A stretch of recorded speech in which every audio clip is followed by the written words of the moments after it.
Hello, good morning everyone. So in this presentation I'm going to show you a dashboard I recently created using Python Dash, and this dashboard displays the statistics of the BioOptimize website.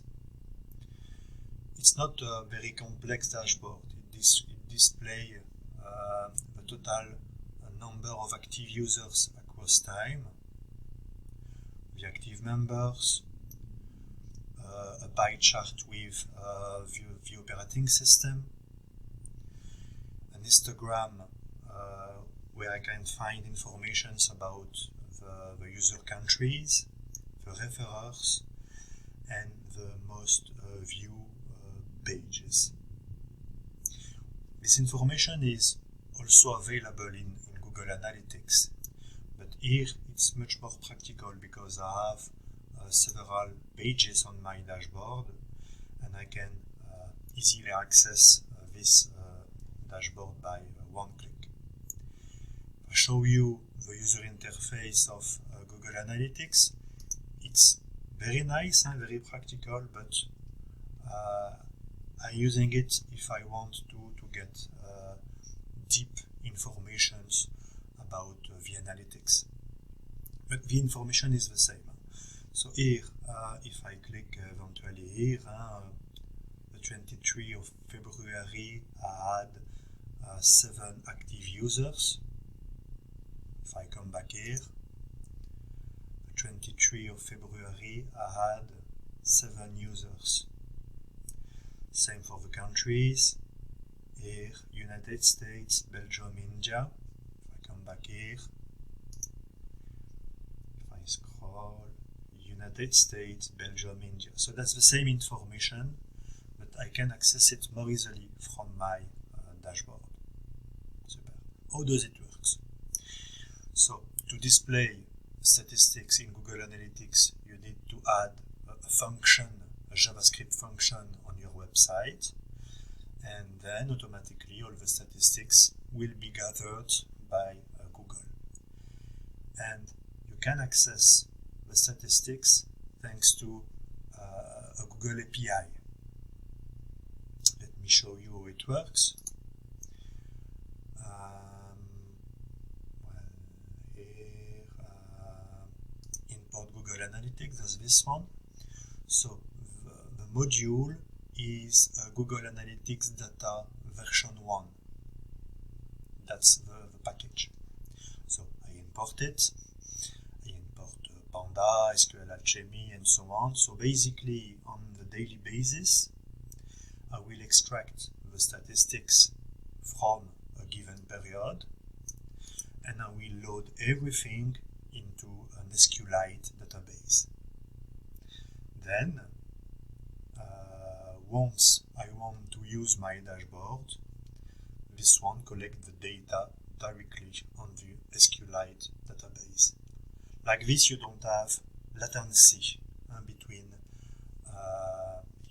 your dashboard and the data. It allows you to react more quickly. How does it work? This thing, so I've imported all my packages, and I will take this example here. I created a function, user countries.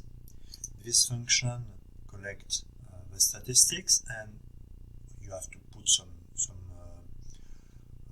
credentials somewhere, but after it works into dimensions and metrics. For the dimension, I want to get the country, the year, and the month, and for the metric, I want to collect the active users. Okay. Then this definition, I have all my definitions here. I created all my functions here. Then the definition generates a JSON file, and this JSON file is parsed then to a small other function. Then I export, if I take here the user countries, I export it into SQL, into the table countries, and if the table already exists, it's replaced. Okay. Let me show you the SQLite database behind. Oh, this one. So here I can see the different countries. Different countries here. So that's Python, which is generating all the countries in this table. And now let me show you into the documentation, the Google documentation. So here I used active users. No, it was this one. Active users per country, per year and month. How does it work? If you want other statistics, just have to click the documentation. So you have here the metrics and here the dimensions. For the metric, I've selected active users, which is the number of distinct users who visited the website.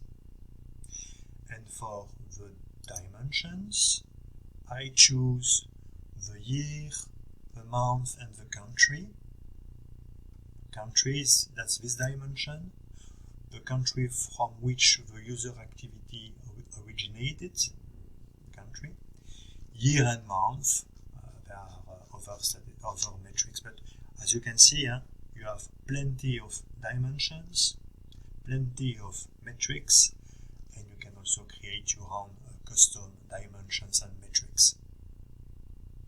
Okay, so this is used into Python, then it is pushed into the database, and after, if you want to display it into Dash, so here I remake a connection to my database, I create here the different buttons, then I use all my graphics, but they are all coming from, so here I have my callback, here I apply my filter, and I redo, in fact, a kind of a SQL query in order to get the information into the bar chart, the pie chart, and so on. Okay? I hope you enjoyed. Bye bye.